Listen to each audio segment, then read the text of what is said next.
বাইরে গিয়ে আমার কাছে টাকার বান্ডেল নিয়ে আসছে, আমার ঘরে নিয়ে আসছে। আমি টাকা ছুঁড়ে মারছি যে তোমার এত সাহস হয়ে গেল আমার কাছে টাকা নিয়ে আসবে। আমার কাছে, আমি অন্যের কথা বলতেছি, আমার কাছে আসছে। আমার খুব ভয় করে কিন্তু। ইয়া আল্লাহ, এই আমি হইলো কি আমার শুনলাম, অবস্থা। আমি অবাক হয়ে গেলাম। এটা মানে আসলে আমি অবাক। তার মানে দিন, ইমান, তাবলীগ এগুলি এখন টাকায় বেচা কিনা হবে।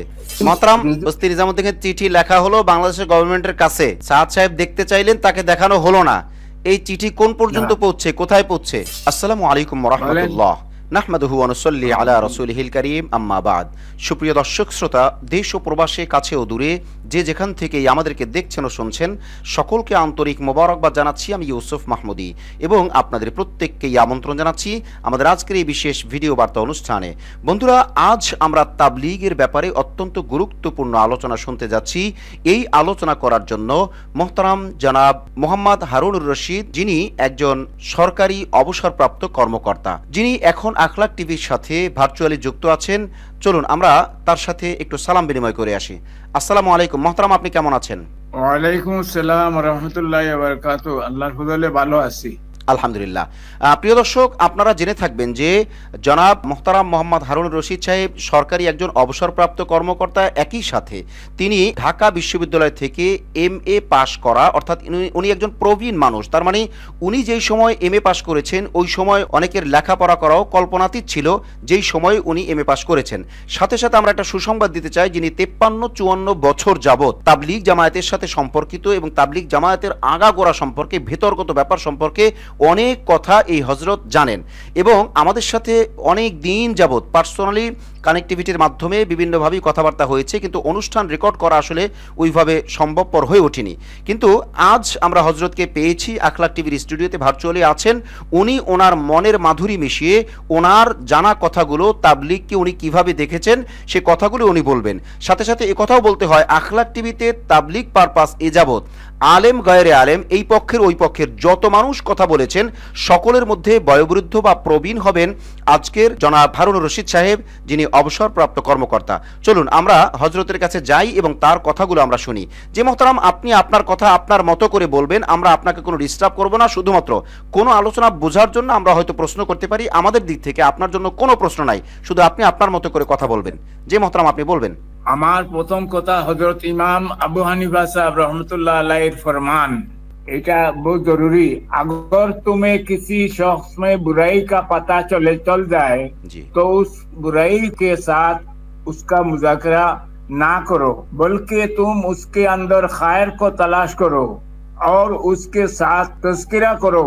लेकिन अगर मामला दीन का हो और अगर उसके दीन में कोई ऐसी खामी का पता चल जाए तो तुम उसका जिक्र करो लोगों से कि वो, ताकि लोग उसका इत्तेबा ना करे और उससे बचे रहे। माशाअल्लाह माशाअल्लाह, बहुत अच्छा बोला आपने। বুঝতে পারছেন? जी मोहतरम, बोलिए। ইমাম আবু হানিফা সাহেবের কথা। जी जी। এটা দলিল হইল তবলিগি মার্কাজ হযরত নিজামুদ্দিন দিল্লি, কুছ হাকায়েক ও কুছ ওয়াকিয়াত, এটা শুরুতে শুরুতে জি, 14-15 সালে এই হইল। এটা লেখক হইলেন দিল্লি নিজামুদ্দিন, এটা দাওরা মাদ্রাসা, যেটা এখনো আছে, চৌধুরী আমানতুল্লাহ সাহেব, जी মজলিসে আমেলা, মাদ্রাসায় কাশিফুল উলুম, বস্তি নিজামুদ্দিন जी। ঠিকানা। এখন আমার কথা হইলো, আমার মূল কথা ঢুকি। আমি বড়দের থেকে শুনছি, উলামায়ে কেরামদের থেকে মোহতারাম, শুনছি। আপনাকে একটু ইন্টারাপ্ট করাই। আপনি যেটা উর্দুতে হ্যাঁ। বললেন ওটার তর্জমা একটু বাংলায় করে দিলে সবাই বুঝতে পারতো ভালোভাবে। ওটার তর্জমা হইল, ইমাম আবু হানিফা সাহেব রহমতুল্লাহ আলাইহি, আমাদের মাযহাবের ইমাম, ইমামে আজম, জি জি তিনি বলছেন, যদি তুমি কোনো ব্যক্তির মধ্যে বুরাইয়ের কোনো সংবাদ পাও তাহলে এটা নিয়ে চর্চা করবা না, আলোচনা করবা না, জি বরং তার মধ্যে ভালাই তালাশ করো জি এবং তাকে বুঝাও। জি কিন্তু যদি দিনই ব্যাপার হয়, দিন সংক্রান্ত ব্যাপার হয়, জি তাহলে এর মধ্যে যদি কোনো খামি কোথায় পাতা পাওয়া যায়, কোনো ভুলভ্রান্তি পাওয়া যায়, জি। তাহলে ওর তস্কিরা মানুষের সঙ্গে করো, লোকজন যেন তাকে ইত্তেবা না করে এবং এর থেকে বাঁচিয়া থাকে। চমৎকার চমৎকার। এই- যদি নরমাল কোনো ব্যক্তি হয় হ্যাঁ। তাহলে তার এই খারাপই আলোচনা না করা, তার মধ্যে ভালো কি আছে সেই গুণটা তালাশ করা। কিন্তু যদি অনুসরণীয় কোনো ব্যক্তি হয় তাহলে তার ব্যাপারে মানুষকে বলা, যাতে তার থেকে মানুষ অনুসরণ করে গাফলাতি গ্রহণ না করে বা খারাপই গ্রহণ না করে, মানুষ যাতে সতর্কতা অবলম্বন করে। জি বলবেন। হ্যাঁ, দিনই ব্যাপারে। জি, দিনই ব্যাপারে। জি আচ্ছা, এখন দ্বিতীয় বিষয় হইল হযরত মৌলানা ইলিয়াস সাহেব রহমতুল্লাহ আলাইহি নবর আল্লাহ মারকাদাহু, উনি, আমি শুনেছি, আমি তো দেখি নাই, জি। উনি বলছেন আমি এই তবলিগের কাজকে 100 ভাগ অথবা 1000 ভাগ, সন্দেহ আছে, জি 100 ভাগের কথা বলতে পারেন অথবা 100 ভাগ 1000 ভাগ বলতে পারেন। জি এর মধ্যে থেকে আমি 1 ভাগ বুঝতে পেরেছি, মাত্র আল্লাহ 1 ভাগ বুঝতে পেরেছি। আল্লাহ। যা বুঝেছি তা তোমাদেরকে বুঝাইতে পারি নাই, সাথীদেরকে বলছেন। আর তোমরা যা শুনছো তোমরা বুঝতে পারো নাই, অত গেহরাই কথা। 100 ভাগের মধ্যে 1 ভাগ আমি বুঝতে পারছি, যা বুঝছি তোমাদেরকে বুঝাইতে আমি পারি নাই, জি আমি যা বুঝাইছি তোমরা বুঝতে পারো নাই। হযরত মাওলানা ইলিয়াস সাহেবের কথা। জি হযরত মাওলানা ইউসুফ সাহেব রহমতুল্লাহ আলাইহি, উনার একমাত্র সন্তান, পরিচয় দেওয়ার দরকার নাই। উনি একবার এক জমাত আসছে নিজামুদ্দিনে, বাইরে থেকে সফর করে, তো ওদের সঙ্গে খানাতে বসছেন হযরত ইউসুফ সাহেব রহমতুল্লাহ আলাইহি। তো এক সাথীকে বলতেছেন, ভাই কেসা ওয়াক্ত গায়া, কিরকম সময় লাগাইছো তুমি? 6 নম্বর আগে আর 6 নম্বর বুঝে আসছে। তো ওই সাথী, নতুন সাথী জজবার উপরে বলতেছি इमोशनली যে হ্যাঁ হ্যাঁ বহুত আচ্ছা সে समझ में आया। 6 নম্বর কো শিখ লিয়া, জি জি খুব ভালো করে শিখছি। তো হযরতজি আফসোস করে বলতেছেন, মানে একটা শিক্ষামূলক কথা বলতেছেন যে ভাই দেখো মুझे 1 নম্বর भी अभी तक नहीं आया, मुझे 1 নম্বর तक अभी तक नहीं आया। इसको 6 नंबर आ गया। এইরকম বড়দের সোহবত বহুত জরুরি, বড়দের সোহবত জরুরি। পাগড়ি লাগাইয়া ঘোরাফেরা করিয়া সাল লাগাইলে, আমিও সাল লাগানেওয়ালা, আলহামদুলিল্লাহ আমিও সাল লাগানে, আমার 4 ছেলে সাল লাগানেওয়ালা। আলহামদুলিল্লাহ। একজন কাকাইলের উস্তাদ, 3 জন 4 জায়গায় মাদ্রাসায় আছে, 4 জন সাল লাগানেওয়ালা, হাফিজ, মৌলানা, মুফতি, 4 জন। আমি ইংরেজি শিক্ষিত, আমি 1 সাল লাগাইছি 1988 সালে, মাশাআল্লাহ। আপনি বাইরের মুলুক সফর। আপনি আসলে ইংরেজি শিক্ষিত, এটা কিন্তু বোঝা যায় না। আপনাকে কিন্তু রীতিমতো আমি আলেম মনে করতাম, এবং আপনি উর্দু হিন্দিও চমৎকার বলতে পারেন। এই উর্দু কিভাবে বলতে পারলেন? আমি ওই সফরে চলতে চলতে উর্দু কথাবার্তা শিখে ফেলছি আর কি। মাশাআল্লাহ উর্দুতে মাশাআল্লাহ। বয়ান টয়ান বিভিন্ন, ইন্দোনেশিয়া সফর করছি, মালয়েশিয়া সফর করছি, থাইল্যান্ড করছি, সিঙ্গাপুর করছি, তারপরে দুবাই করছি, তারপরে হংকং করছি, পাকিস্তান 5-6 বার করছি, নিজামুদ্দিন 6-7 বার করছি, মাশাআল্লাহ মাশাআল্লাহ। ইংল্যান্ড করছি।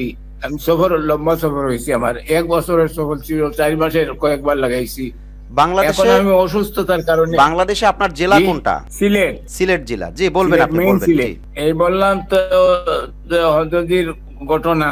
এখন তবলিগের কামটা নিয়ে যে সমস্যা দেখা দিছে, ওই সমস্যার কিছু কথা না বললে না হয়, বহুতই জরুরি। হযরতজি এনামুল হাসান সাহেব তৃতীয় হেতু হযরতজির ইন্তেকালের পর নিজামুদ্দিনের জন্য 5 জনকে ওখানে জিম্মাদার বানান। জি। এর মধ্যে 1 নম্বর মৌলানা এজাহারুল হাসান সাহেব, সাদ সাহেবের নানা। আমি ওনাকে পেয়েছি, সাক্ষাৎ করেছি। উনি নিজামুদ্দিন মার্কাজের শায়খুল হাদিস, ইমাম, খাজানসি, নাজিমে তালিমাত ইত্যাদি প্রতিদিন সাহাতুল সাহাবে পড়তেন, এবং খুব সাদাসিধা লোক। খানার সময় উনি খানা দেখাশোনা করতেন জি সাধারণ মানুষের মতো। তবে উনি হইলেন একজন। 2 নম্বর হইল মৌলানা উমর সাহেব পালনপুরি রহমতুল্লাহ আলাই। 3 নম্বর মিয়াজি মেহরব সাহেব। 4 নম্বর মৌলানা জুবাইরুল হাসান সাহেব, এনামুল হাসান সাহেবের একমাত্র সাহেবজাদা। জি 5 নম্বর সাদ সাহেব। এই 5 জনকে বানানো হয়। সম্প্রতি আপনার টকশোতে সফিউল্লাহ মক্কি সাহেব একটা চরম মিথ্যাচার করছেন, আমি বলতে বাধ্য। উনি বলছেন, মোহতারাম- এবং আমেরিকার একজন লম্বা দাড়িওয়ালা সাদা লোক, মহতারাম, সাদা আমরা লোক, আসলে ভদ্রলোক। নামের দিকে না যাই। জি বলেন বলেন। তো ওই আমেরিকা থেকে একজন আসছেন, লম্বা দাড়ি, সাদা এতাতি। উনি বলছেন যে ওনার নাম 1 নম্বরে আছে। জি আসলে উনাকে না পারতে লাস্টে দিয়ে নেওয়া হয়েছে উনারে। এটা হইলো হাকিকত। উনার বয়স তখন 25-27 হবে বয়স। পুরো আলমের সুরা হবেন বা নিজামুদ্দিনের হবেন। তখন অন্যদের উনাকে যুক্ত করা হয়। তখন উনার কোনো ইলমি সনদ ছিল না, জি কোন বুজুর্গদের সঙ্গে ইসলাহি সম্পর্ক ছিল না, কোন জামাতের সঙ্গে একদিনও সময় লাগার নাই। এখন প্রশ্ন উঠবে, উনি তো আমেরিকা গেছেন, জাপান গেছেন, জামাইয়ের মতো যাওয়া এক জিনিস আর গাড়ি টানিয়া সময় লাগানো দুই জিনিস। জি আপনি আলিম হইলেও আমি দেখছি বহু আলিমের ব্যাপারে আমার দরদ আসছে। আমি কাকরাইলে মুরব্বীদেরকে বলছি, হুজুর বেচারাকে একটু সাহায্য জন্য একজন মানুষ বলে করতে দো ইয়ে ইসলাম আলী কাম হয়। জি জি জি তো শেষ পর্যন্ত আমি দেখছি উনি কোনো সনদ টনদ নাই, উনি সময় লাগান নাই, বিলকুল নাই, আলাদাভাবে কোনো সময় লাগান নাই, এখনো লাগান নাই। যে 3 চিল্লা জমাতবন্দি হইলাম বাকায়দা মশওয়ারার সাথে আপনি অমুক রুকে যাবেন, বিভিন্ন রায় নেওয়া হবে, তারপরে আপনাকে রুক দেওয়া হবে, আমির হিসাবে মামুর হিসাবে যে কোনো হিসাবে দেওয়া হবে, এগুলা হয় নাই। এরপরে হযরত এনামুল হাসান সাহেব রহমতুল্লাহ আলাইহির ইন্তেকালের পরে উনার খায়েশ, উনি ব্যস্ত হয়ে উঠলেন যে আমির বানাও। এরপরে আবার কইলেন যে না, আমির হইলে দুইটা সমস্যা হবে, আমার কিছু লোক আছে আমার দিকে ঝুঁকে যাবে, জুবাইরুল হাসান সাহেবের সঙ্গে কিছু ঝুঁকে যাবে, এতে সমস্যা হবে, কোনো আমির হবে না। আরেকটা রায় দিলেন যে এই না বয়াত হবে না, বয়াতের উপযুক্ত ওই সময় ছিলেন হযরত জুবাইরুল হাসান সাহেব, আর কেউ উপযুক্ত সব মারা গেছেন। তো এটা বিভিন্ন মুসলিহাতের কারণে বড়রা তৎকালীন মেনে নিছেন। তারপরে জুবাইর হাসান সাহেব 15-16 সালের কথা বলতেছি, জি জি 30-40 বছর যাবৎ নিজামুদ্দিন মার্কাজে আলাদা বিল্ডিং এ ওই বাপের সঙ্গে, নানার সঙ্গে, দাদার সঙ্গে বসবাস, বাচ্চা নিয়ে থাকতেছেন। কিন্তু উনি আসার পরে উনাকে আলাদা বিল্ডিং দেওয়া হয়েছে সাদ সাহেবকে। জি তারপরে তিনি কথা বললেন, ইউসুফ সাহেবের একটা কামরা ছিল কিতাব, আর উনি খুব পড়ুয়া মানুষ ছিলেন, বহুত গুরুত্বপূর্ণ কিতাবাদি লিখতেন, পড়তেন, সারানপুরে পড়াইতেন। সেই চাবি নিয়ে নিলেন, এখানে চাবি নিয়ে এটা কবজা করে নিয়ে শেষ পর্যন্ত চাবি আর কেউ পায় নাই। খাজানচি হয়ে গেলেন, ইমাম হয়ে গেলেন, শায়খুল হাদিস হয়ে গেলেন। এমনকি ইহা তককে এই পর্যায়ে বলছে, যদিও পুরা আলমের হর মাযহাবের লোক কাকরাইলেও আসে, নিজামুদ্দিনে আসে, পাকিস্তানে আসে, আমি নিজে দেখছি। আমি পাকিস্তানে তো 3-4 বার সফর করছি, নিজামুদ্দিন 6-7 বার। জি সব মাযহাবের লোক আসে, কোনো ইখতিলাফ নাই, যার যার মাযহাব মতো পড়ে, আমরা গেলেও পড়ি। কিন্তু উনি ইমামতি করতে গিয়ে এত বয়স কম, মাঝে মধ্যে উনি রফে ইয়াদান করে। তো উনাকে সওয়াল করা হয়েছিল, আপনি এটা করেন কেন? পুরানা এক মুকিম সাথী বলছে भाई ये तो आलमी मरकज है, इसमें ये करना तो कोई खिलाफ काम नहीं है। ওই উনি নিজে এটা তজবিজ করে দিয়ে ইখতিলাফ নিজে গ্রহণ করে নিছেন। জি জি জি মৌলানা সাদ এটা কতদিন আগের কথা মোহতারাম? এটা রফিয়া 15-16 বছর আগের কথা। জি 15-16 বছর, 15-16 বছর আগেই। জি জি বলবেন। এইভাবে তিনি মার্কাজের সমস্ত কিছু কবজা করে নিলেন। দাদা নাই, নানা নাই, পরদাদা নাই, হযরতি নাই, জুবাইরুল হাসান সাহেব নাই। জুবাইরুল হাসান সাহেব, এদিকে আমাদের কাকরাইলের হাজী আব্দুল মুকিত সাহেব, মৌলানা সাইদ খান সাহেব, যারা প্রবীণ লোক, ইলিয়াস সাহেবের জমানার লোক, তারা যখন ইন্তেকাল হয়ে গেল, তখন জুবাইরুল হাসান সাহেব বললেন, চলো ভাই আমরা এই যে খালি জায়গাটা আছে এটা পুরা করে নেই, মশওয়ারা করে। উনি জবাব দিলেন, কিয়া वजह है बेला, क्या जरूरत है बेला वजह किसी आदमी को इधर आने देना, কি দরকার এখানে বিনা প্রয়োজনে যারে তাকে আনতে দেওয়া হবে? আমার কারণে লোক আসতেছে, এই আনানিয়তের দিকে চলে আসতেছে। এইভাবে শেষ পর্যন্ত তিনি শেষে খায়েশ প্রকাশ করলেন, আচ্ছা ঠিক আছে, এখানে সুরা হবে, এখানে পীর মুরিদি চলবে না। হযরত জুবাইরুল হাসান সাহেব একমাত্র ছিলেন তখন বয়াত করনেওয়ালার কাবিল, আর কেউ কাবিল ছিল না। তো উনি এটা বাদ দিয়ে দিয়েছেন, শুনলো বাদ দিয়ে দিয়েছেন। তারপরে ওনাকে বিল্ডিং থেকে হটানো হয়েছে। এটা মেওয়াতিরা তো হযরত ইলিয়াস সাহেবের ভক্ত ছিল। মোহতারাম, একটা বিষয় আমি জানতে চাই, যেটা দর্শক শ্রোতারা এই ভিডিও বার্তা যখন দেখবে তখন জানতে চাইবেন হয়তোবা, যে আপনি যে এই কথাগুলো বলছেন, আপনি একজন প্রবীণ সাথী, প্রায় 53-54 বছর যাবত আপনি তাবলিগের সাথে জড়িত। তো এখন আপনি তো মূলত বস্তি নিজামুদ্দিনে অবস্থান করেননি, সেই ক্ষেত্রে এই কথাগুলো আপনি কিভাবে জানেন? আপনি কি ওখানে তখন ছিলেন কিনা, বা আপনার সফরে জানা হয়েছে কিনা, মানে আপনার জানার সোর্সটা কি? এটা তো বই আকারে আছে, বই আকারে। ও আচ্ছা আচ্ছা, জি বলবেন। জি ওই যে কুছ হাকায়েক ও ওয়াকিয়াত, এটা তো চৌধুরী আমানতুল্লাহ মজলিস শুরার মানুষ, জি জি আপনি নিজামুদ্দিনের। জি এবং বলেন। এগুলা কাকরাইলেও খোঁজ করলে পাওয়া যাবে। আচ্ছা আচ্ছা, জি বলেন। এরপরে জুবাইর হোসেন সাহেবকে বহুত তকলিফ দেওয়া হয়েছে, আল্লাহ না করুক, উনি বহুত সবর করনেওয়ালা লোক ছিলেন।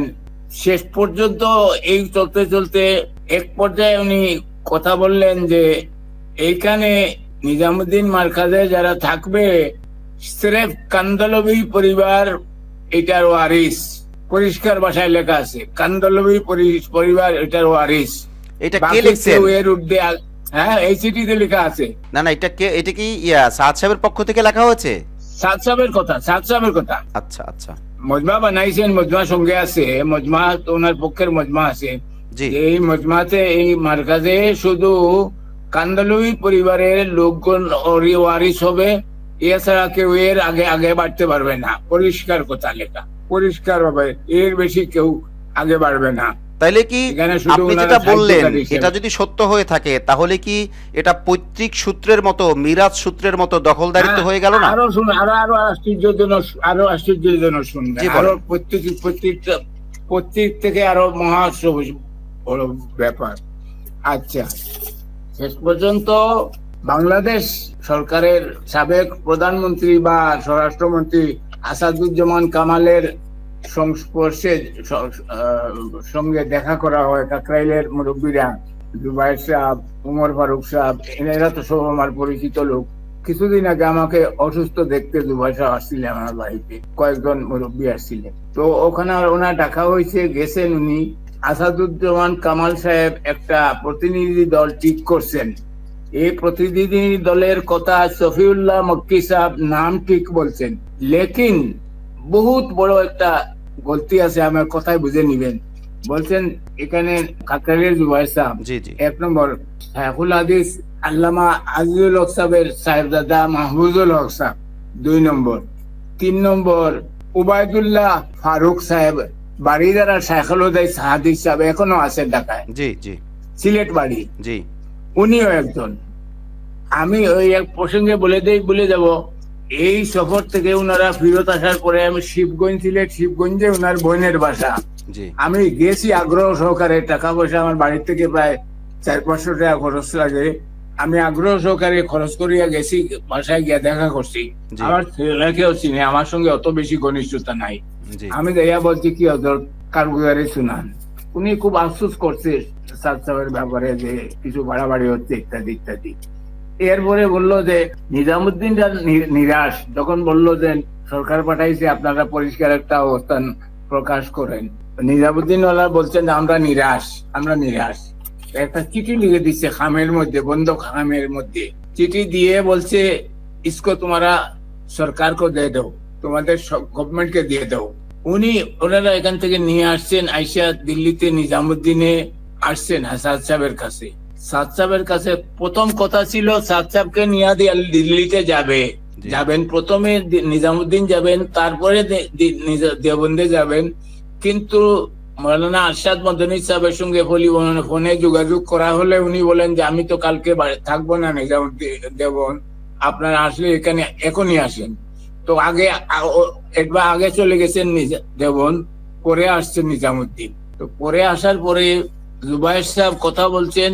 চিঠিটা ছিল ওবায়দুল্লাহ ফারুক সাহেব, সিলেট, শাইখুল হাদিস বারিদারা মাদ্রাসা, ওনার সঙ্গে চিঠি হাতে দেখে বললো ইয়ে কিয়া है, ये हमारे हाथ में एक खत है, खुसूसी खत है, बोले ये हमारे दिखाओ, ये मुझे दिखाओ। बोलते नहीं, ये मेरे लिए अमानत है, ये मेरे लिए अमानत है। ये बोलते उबायदुल्लाह साहब आपको दिखाना मुनासिब नहीं है। এটা কে দিছেন? তো উনি এটা নিজামুদ্দিন দিছে, দেওবন্দালা দিছে, এটা দিছে বাংলাদেশ সরকারকে। বাংলাদেশ সরকারে পাঠাইছে তো 5 জনকে। জি, এখানে 5 জন ছিল, জিয়াবিন কাসেমও ছিল একজন, জি, ওয়াসিবুল ইসলাম একজন, জি, মৌলানা উবায়দুল্লাহ খুরশেদ একজন, মৌলানা জুবাইর সাহেব একজন, মুফতি মাহফুজুল হক সাহেব জি, জি, একজন, জি, জি। আজিজুল্লাহ সাহেবের ছেলে। মানে নিজামুদ্দিন থেকে এই 5 জন জি। প্রতিনিধির কাছে একটা চিঠি পাঠাইছে আমাদের গভর্নমেন্টকে দিতে। হ্যাঁ, জি বন্ধ, চিঠিটা বন্ধ, খোলা চিঠি না, বন্ধ, জি, জি, এনভেলপে বন্ধ। জি, এটা দেখতে চাইছে সাদ সাহেব, ওনাকে দেখতে দেওয়া হয় নাই। মুখের উপরে বলে দিচ্ছেন নেই, ইয়া তো আমার লিয়ে আমানত है। তারপরে এই অবস্থায় চলে আসছে। দুবাই সহ আসবার কানে বলছেন। চিঠিটা নিজামুদ্দিন থেকে আসলে সাদ সাহেব দেখতে চাইবেন কেন? উনার তো ওনার এই জবাব আমি দিতে পারবো না। উনার কিছু স্বভাবগত ব্যাপার হইতে পারে বা কোন রহস্য থাকতে পারে। তাহলে চিঠি লিখলো কে? দেওয়া হয় নাই, চিঠি লিখলো কে? দেখা হয় নাই। এখানে চিঠি লিখছে দেওবন্দের মার্কা নিজামুদ্দিনের বড়দের আছে, তারা মশলা করে লিখছে। আচ্ছা আচ্ছা, বাংলাদেশে হালতে হাজরা সম্বন্ধে যে প্রশ্ন করছে এই প্রশ্নের উত্তর দিছে। জি জি। उत्तरेर खुलासा हुईलो, हम परेशान है, वो किसी की बात नहीं सुनते हैं। यहाँ एक मरतबा आया और कभी नहीं आया। अच्छा, হাফিজুল্লাহ মক্কি সাহেব বলছেন উনি রুজু করছেন। রুজু গিয়া উনার কাছে করতে হয় না, উনি করতে হয় রুজু দেওবন্দে গিয়া। উনি সেদিন আপনার টক শোতে উনি বলছেন, আমি নিজে শুনছি। আর মনে হয়েছিল যে ওখান থেকে আমার যদি কোনো যন্ত্র থাকতে বলতাম যে আপনি কথা ঠিক বলতেছেন না। রুজু করবে যে রুজু করছে সে দোষী মানুষ আর গুণীয়।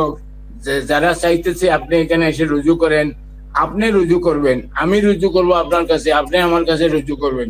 তো বাংলাদেশ থেকে আসছে নাকি উনার কাছে রুজু করবার জন্য? উনাকে নির্দেশ করা হয়েছে আপনি দিন দেওবন্দ রুজু করেন। আর এই শফিউল্লাহ মক্কি, মুআজ বিন নূর, এই সমস্ত সাথীরা বলতেছে উনি বারবার রুজু করছেন। এক দফা সেবায় এক দফা রুজু করেন নাই, আর করেন নাই। এখনো আপনার যোগাযোগ করতে পারেন। সেদিন তো আমি শুনলাম আপনার চোখ সত্যি। যাই হোক, এই পর্যায়ে আসার পরে তো টঙ্গীর ময়দানে তো আর আসো না। গুরুত্বপূর্ণ কথা হইলো মৌলানা জুবাইর সাহেব কাকরাইলের, উনি দিল্লি থেকে আসার পরে টঙ্গীতে ইজতেমা চলতেছে। খোদার কসম আমি বলতেছি, আমার কাছে খবর আসছে যে প্রত্যেক জেলা থেকে 3-4 জন করে গুরুত্বপূর্ণ মানুষ আসেন। আমি যদি অসুস্থ ছিলাম, আমি গেছি একদিন। মানে উনি যে খবর নিয়ে আসছে এটা কারগুজারি হিসাবে শুনাইবে। 1000-500 লোক ছিল, সব জেলার লোক, এতাতিও কিছু ছিল। ও এটা আস্তে আস্তে প্রকাশ পাচ্ছে। বললে ভাই আমি গেছিলাম, আমরা প্রতিনিধি দল দিল্লিতে, নিজামুদ্দিনে ইত্যাদি ইত্যাদি। তো এই খবর উনাকে যখন বললাম, জুবাইর সাহেব বললেন যে দেখেন সামনে ইজতেমা, এখন ইজতেমার আগে আপনি যাবেন, আমি মুনাসিব মনে করি না আপনি একা একা যাবেন। আপনি সব পুরানা মুরাব্বিদেরকে নিয়ে গেলে সবচেয়ে উত্তম হয়। আমি মুনাসিব মনে করি না আপনি একা যাবেন। এই কথা শুনে উনি নিজের থেকেই বলতেছে আহমদ লাট সাহেব भी जाएगा और क्या नाम है इब्राहिम दौला जाएगा। वो मुमकिन नहीं, শব্দটা মুমকিন বলছেন। ও মেরে লিয়ে মুমকিন নেই, মুমকিন নেই, এই কথা বলে তারপরে ওনারা চলে আসছে। চলে আসার পরে এই সমস্ত তথ্যাবলী।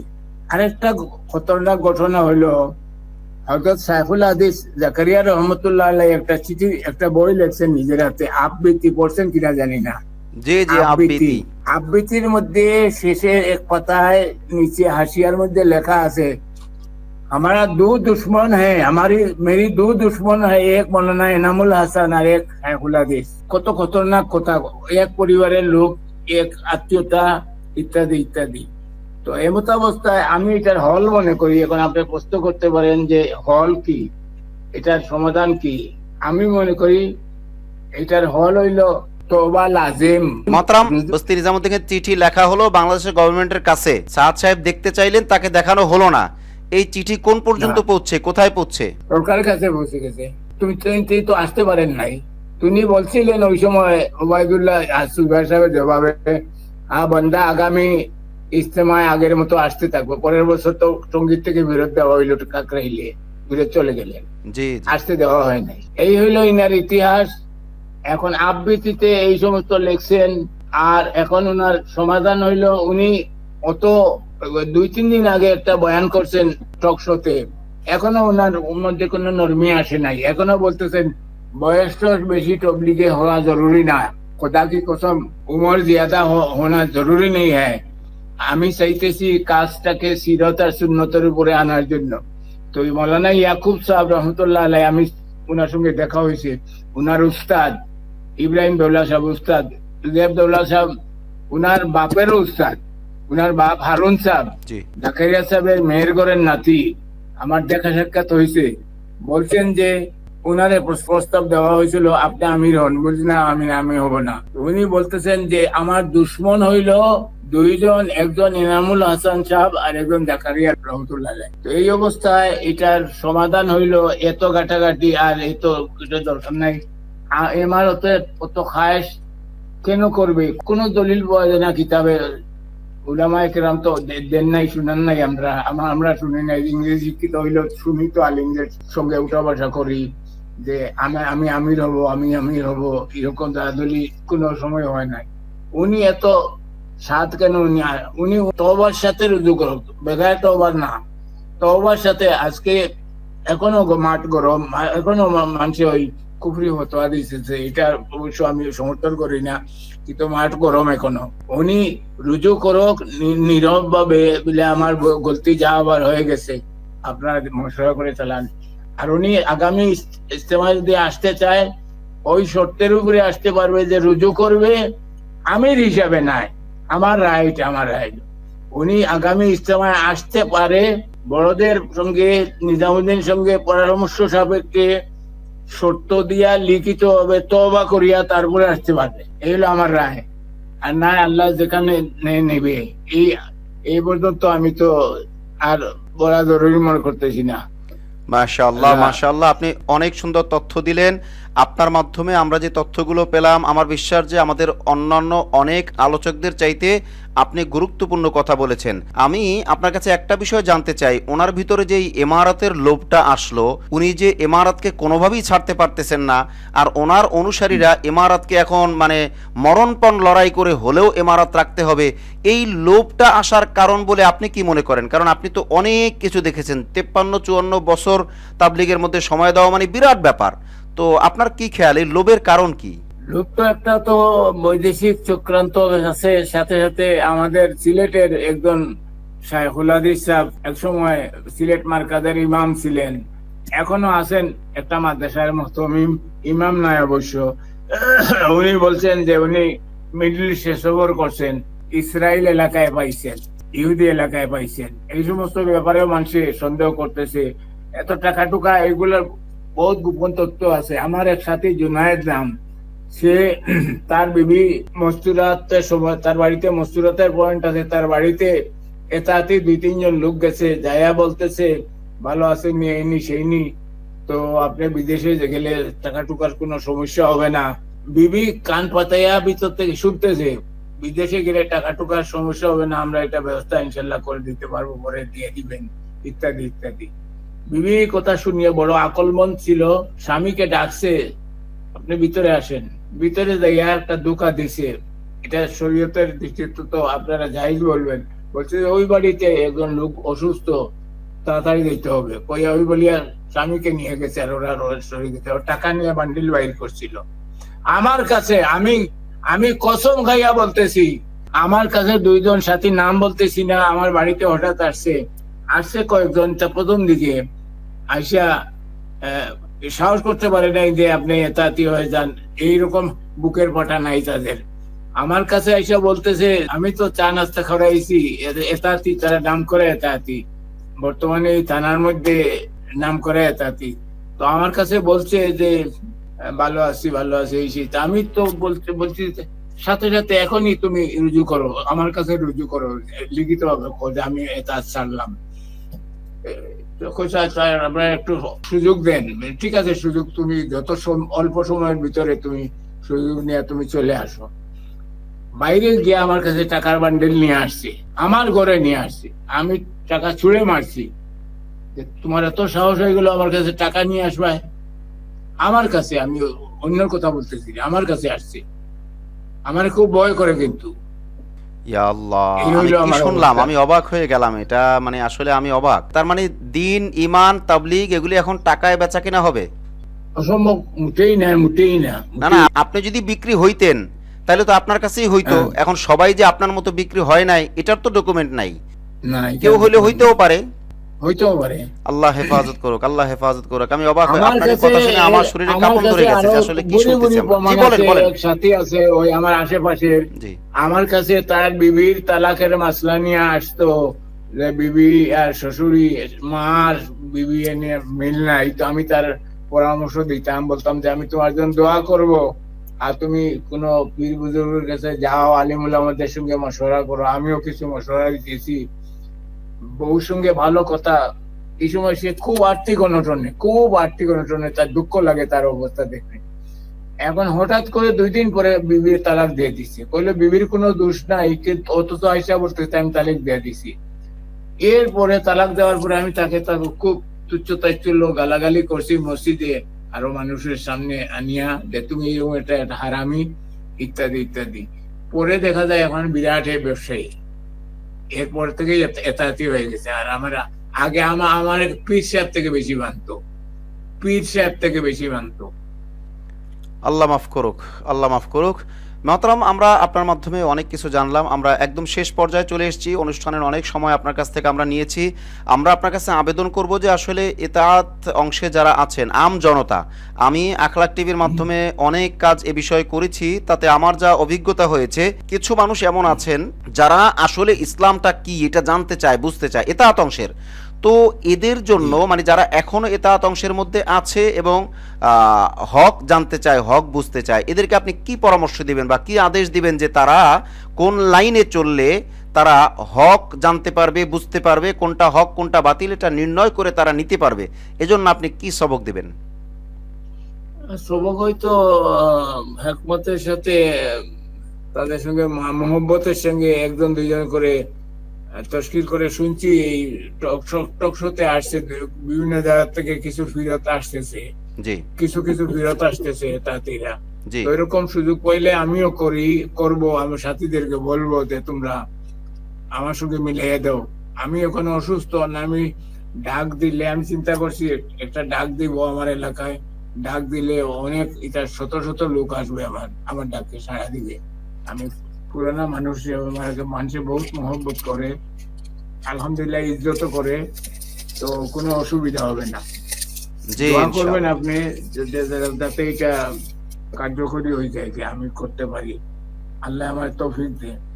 আমিন, আমিন সুম্মা আমিন। জাযাকুমুল্লাহ। আপনার কাছ থেকে আমরা অনেক কিছু জানলাম, অনেক কিছু শুনলাম। পরবর্তীতে আমরা আপনাকে আবারও নিব, আপনার কাছ থেকে আবারও জানবো। যে কোনো প্রয়োজন আমরা আপনাকে ফোন করে ইনশাআল্লাহ আপনার কাছ থেকে আমরা তথ্য নিব। আমরা এ পর্যন্তই রাখতে চাচ্ছি। আপনি আর কিছু বলতে চাচ্ছেন কিনা? শেষ করবো আমরা। আমি আর কিছু বলতে।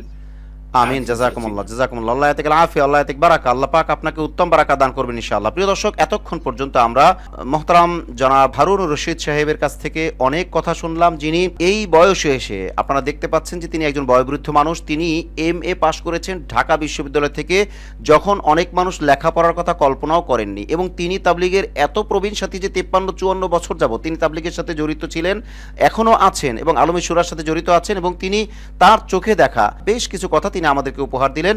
আমরা হযরতের মাধ্যমে অনেক কথা জানতে পারলাম। আমরা আরও জানতে পারবো বিভিন্ন জনদের মাধ্যমে। আল্লাহ রাব্বুল আলামিন আমাদের সকলকে এক হয়ে চলার এবং হক দিন যেটা, সত্য দিন যেটা, সেটা আমাদের সকলকে গ্রহণ করার তৌফিক দান করুন। আজ তাহলে পর্যন্তই। দেখা হচ্ছে পরবর্তী কোনো লাইভে অথবা পরবর্তী কোনো ভিডিও বার্তায় ইনশাআল্লাহ। আসসালামু আলাইকুম ওয়া রাহমাতুল্লাহি ওয়া বারাকাতুহু। ওয়া আলাইকুম আসসালাম ওয়া রাহমাতুল্লাহি ওয়া বারাকাতুহু।